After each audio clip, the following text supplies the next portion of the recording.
Wave at the back. Brilliant, thank you. Nice to see familiar faces, old friends and new. Fantastic. Thank you all so much for turning out.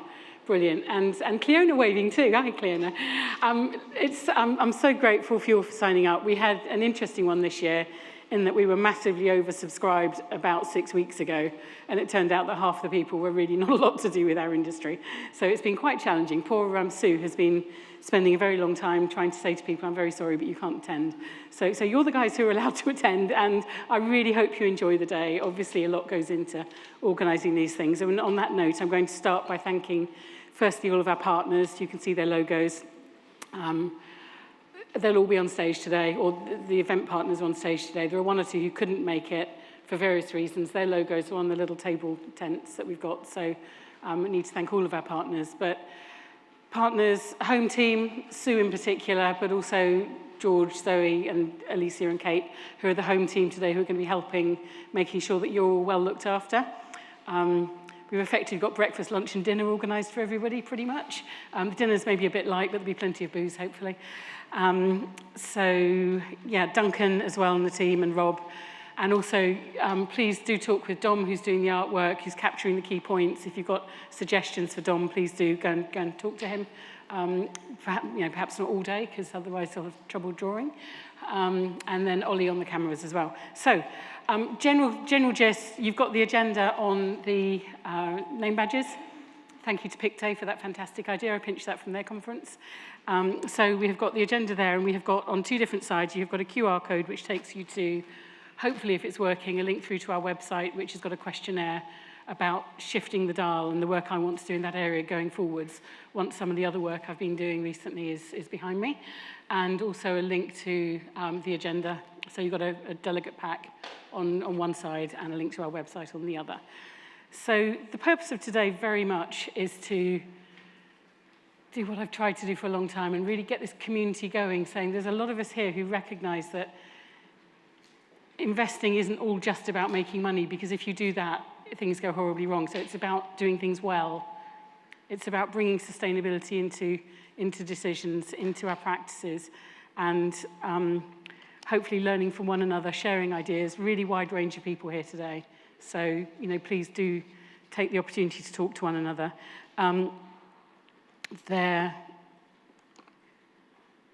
will be various breaks, obviously. You've got a coffee break when we'll have to get straight back down here because we had to change the agenda a little bit. We've got to get back here for an 11:15 start after the coffee break, so that might be a little bit tight. But that will all be fine, I'm sure. And then what I'm going to do next is just give you a little bit of a flavour of what I've been working on over the last year or so. So we run the Fund EcoMarket database, which hopefully you're all familiar with. It's a free-to-use resource designed for IFAs, but obviously since it was designed 15 years ago, a lot of those original IFAs are now wealth managers, so the firms have kind of gone into planners and financial advisors and wealth managers, but it's a free resource for everybody to use, basically paid for by 25, I think it is, fund manager partners, so that's how you can get it all for free. So that's one thing that we've been working on. Now this year, there's been a lot of changes on the website, and we'll obviously come on to that a lot, and we have Louisa here from the FCA who'll be talking on SDR in a minute, SDR labelling. So we've got something like 104 funds that have been removed from the site over the last year, and 312 that have been renamed. So poor Sue, because obviously this is manual, it takes an actual human to do these things, but there's been a lot of change, a lot going on in the area. So on the SDR and labelling, I remain of the view that SDR is fab, but it's creaky in places, and the labelling bit is to my mind, the lead creaky bit, hence focusing on it today. So we've got the first panel session will be on SDR labelling, fund managers' actual experiences, and then Louisa will explain some of the areas which I think that there's quite a few misconceptions. So, please take the opportunity to not only listen to Louisa, but to ask her questions, because Louisa, unlike, we had Sasha here last year, Louisa's the person who does it every day. She's actually doing the work. So Louisa's a really good person to ask questions if you're wondering when you can and can't use different language, for example.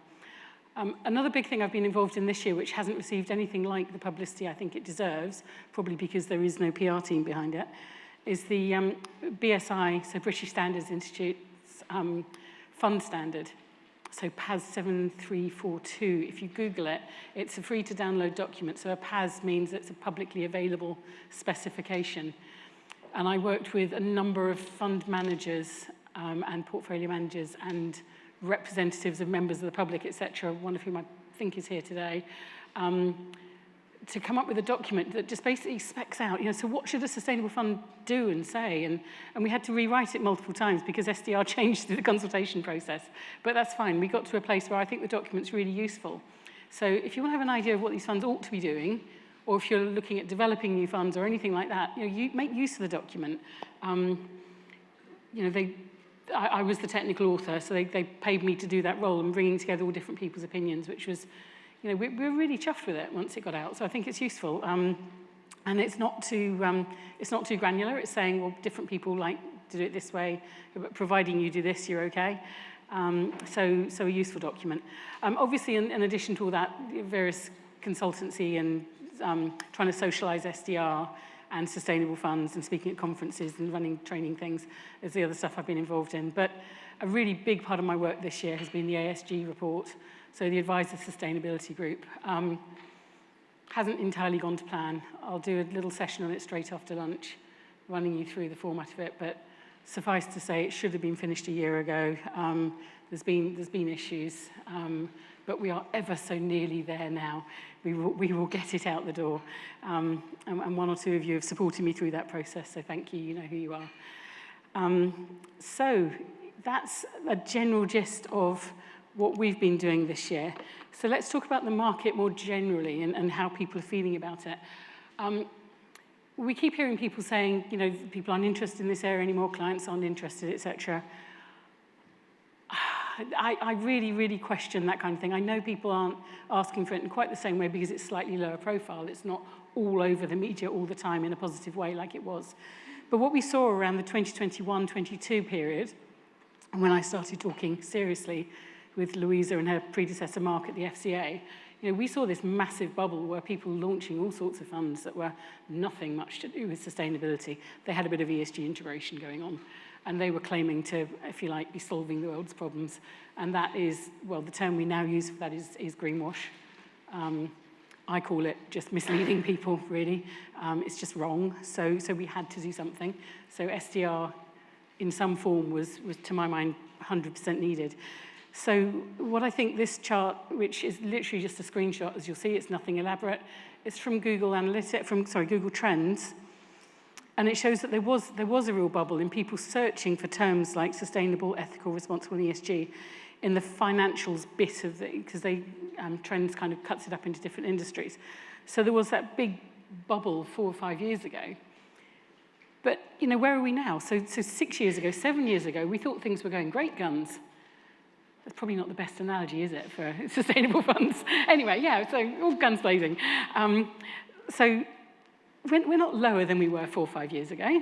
We're higher. So, are people less interested? No, they're not. But what's been taken out of it is that hype, which was damaging trust horribly.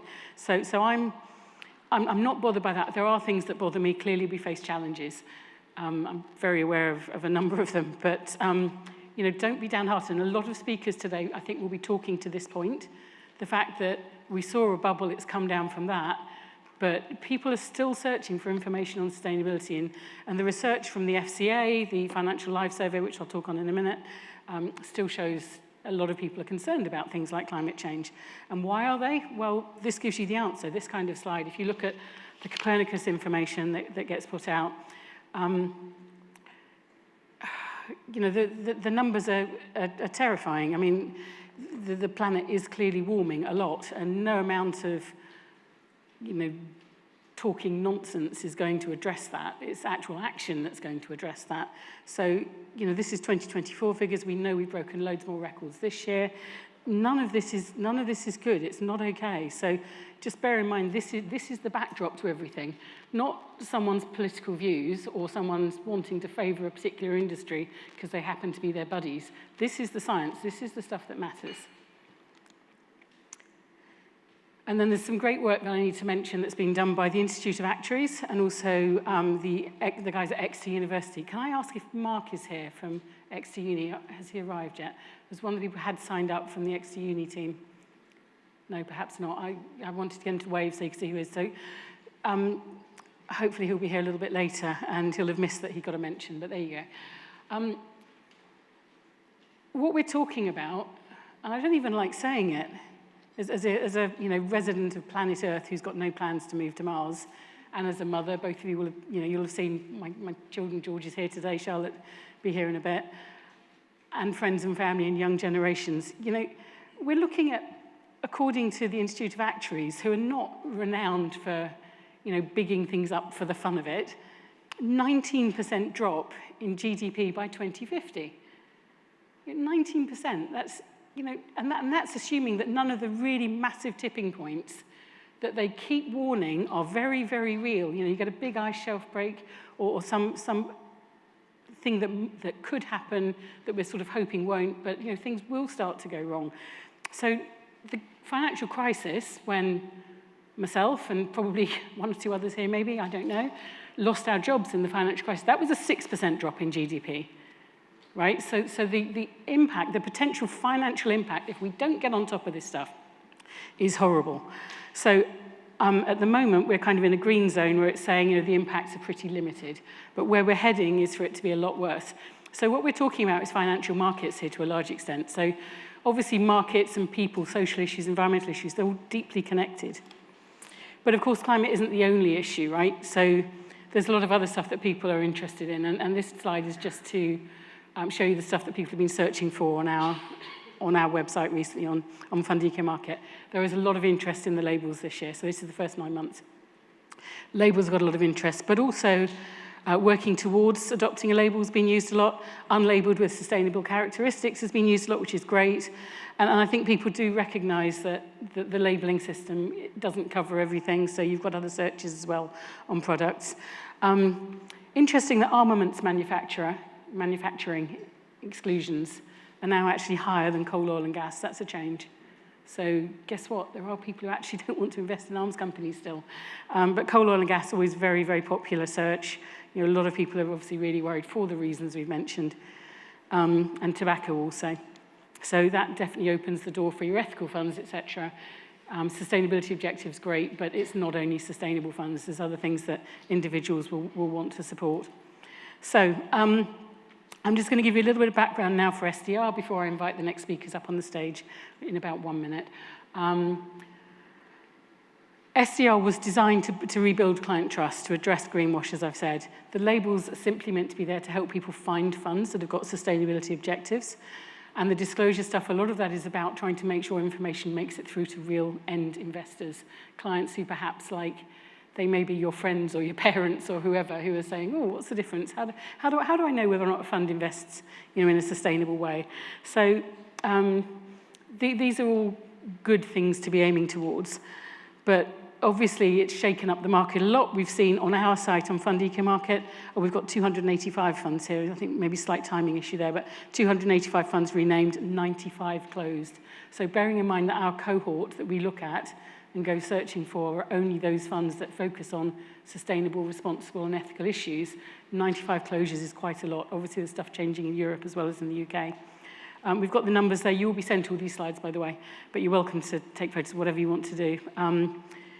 The most popular label by far is the Focus label, then Impact, then Improver, and then Mixed Goals, which, to my mind, I'd hold Mixed Goals back for portfolios when we get that far. But by far the biggest group then is the unlabeled with sustainability characteristics, which, to my mind, a lot of those funds sit more in the group over to the is it the right on your side? Yes, right on your side as well.